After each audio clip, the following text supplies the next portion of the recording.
I mean, just the way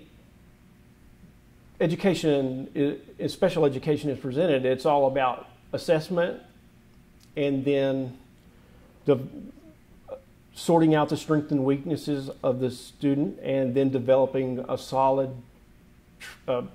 education plan based on their strengths and weaknesses, and develop goals and objectives from that. Now, every kid in special ed should have different goals and objectives just by their own individual programming. It should be a red flag if you go into a special ed class and every student in there is at the same level or doing the same activity or the same thing, unless it's there's some procedure that they're doing that you can do it with the same tools, I guess. I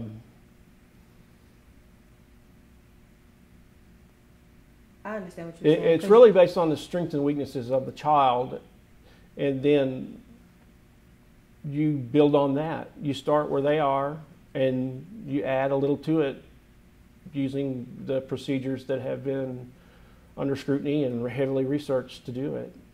So one of the problems with autism and education, or autism and parenting, is there's so much fluff in the world. I mean, you go on the internet and you find out, oh, well, I can give them XYZ and they'll all be well. And the definition of autism, part of the definition of autism is that there's no known cause or cure.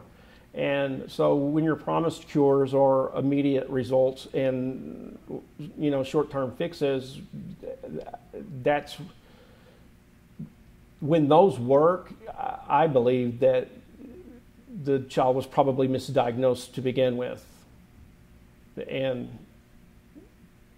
just wasn't autistic. Right.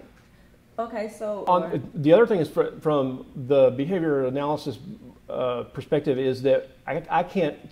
It's unethical for me to suggest a treatment or procedures that haven't been researched.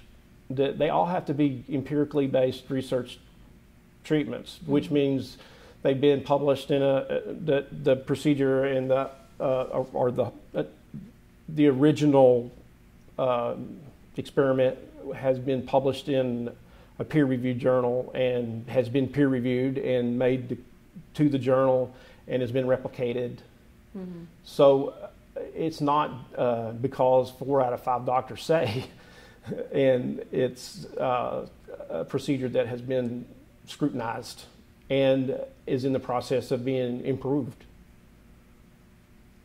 Which you know, the difference between a lot of the others is they don't want you to scrutinize what they do. They don't want you to look hard at does X, Y, Z supplement or additive help, and the most of the results are reported by parents who are doing it, and they very rarely say, no, we're wasting our time.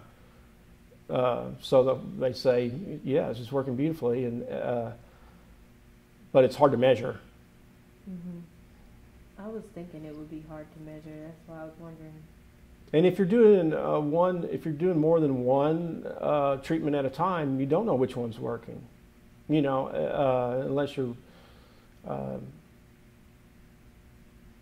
A lot of times, even medications, you say, wow, this, you know, what we're doing behaviorally is working, and then you find out there's a med change or something like that, and you have to question which was it. Now, in a lot of those cases, we lack what works. Mm-hmm.